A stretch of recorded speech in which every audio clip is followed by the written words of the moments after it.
Ketahuilah bahwa Islam sangat jelas. Di dalam menetapkan nasab ada ilmunya.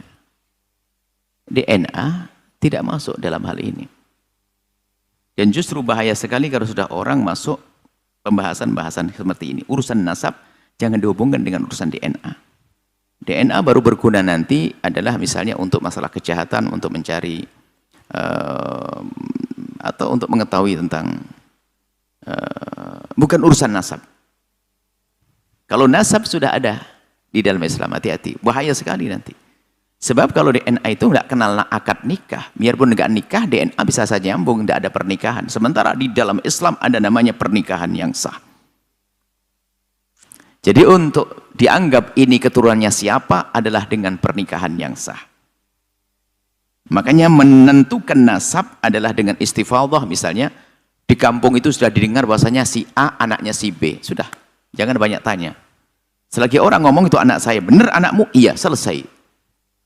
Jangan bertanya ribut nikah kamu di mana dan Anda ini fudul, kurang ajar.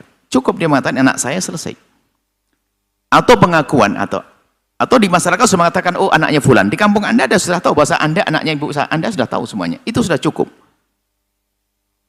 Jangan sampai ada gerakan ini, ada gerakan di kampung ini adalah penentuan nasab, jangan-jangan salah ini DNA. Oh bahaya itu. Akan merusak, bisa taktil nusus, menghentikan nas-nas. Maka jangan urusan dengan itu. Tidak tahu apakah betul ada, tidak ada. Dari mana? Mulai kapan ada penentuan nasab dari DNA? Enggak mungkin ada. Syariat sudah sangat jelas. Pernikahan yang sah, biarpun itu pernikahan di luar Islam, sebelum orang masuk Islam, pernikahan non-muslim dengan non-muslim diakui nasabnya dalam Islam. Seorang Nasrani dengan Nasrani, pernikahan yang sah menurut agamanya, keturunannya dianggap sah. Jadi dengan pernikahan nanti yang benar.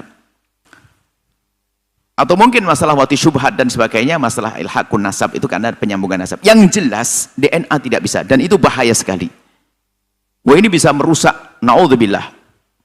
Bisa menjadikan orang meninggalkan syariat gara-gara ini. Belum lagi masalah DNA itu sudah kita putus, nggak boleh, nggak ada penetapan nasab dengan DNA, sudah selesai. Akan tapi kita melihat permasalahan DNA, bisa saja tentang alatnya mungkin tidak akurat atau tidak benar atau rusak dan sebagainya. Kemudian orang yang menanganinya mungkin tidak jujur dan sebagainya. Itu bisa jadi begitu, akan tapi tidak usah sampai ke situ deh. Anggap saja menangani jujur, benar, alatnya paling hebat dan sebagainya, tetap tidak bisa untuk menetapkan nasab. Untuk qarinah tentang untuk satu hal sah, tapi untuk menentukan nasab tidak boleh. Apalagi sampai membatalkan nasab, naudzubillah, qadzaf, membatalkan nasab. Orang ini bapaknya ini dikatakan tidak sah gara-gara DNA. Anda sudah datangkan siapa bapaknya? Kalau Anda ada dicabuk 80 kali. Hati-hati. Jangan main-main DNA. Anda misalnya sudah tentu, Anda anaknya si fulan. Kemudian saya kok iseng, langsung cari DNA. Wah, nggak bener kan DNA? Nggak bisa. Kalau ini bukan bapaknya siapa? Ayo. Kalau kita tidak bisa menentukan, maka saya dicambuk. Hati-hati. Intinya, jangan main-main DNA deh.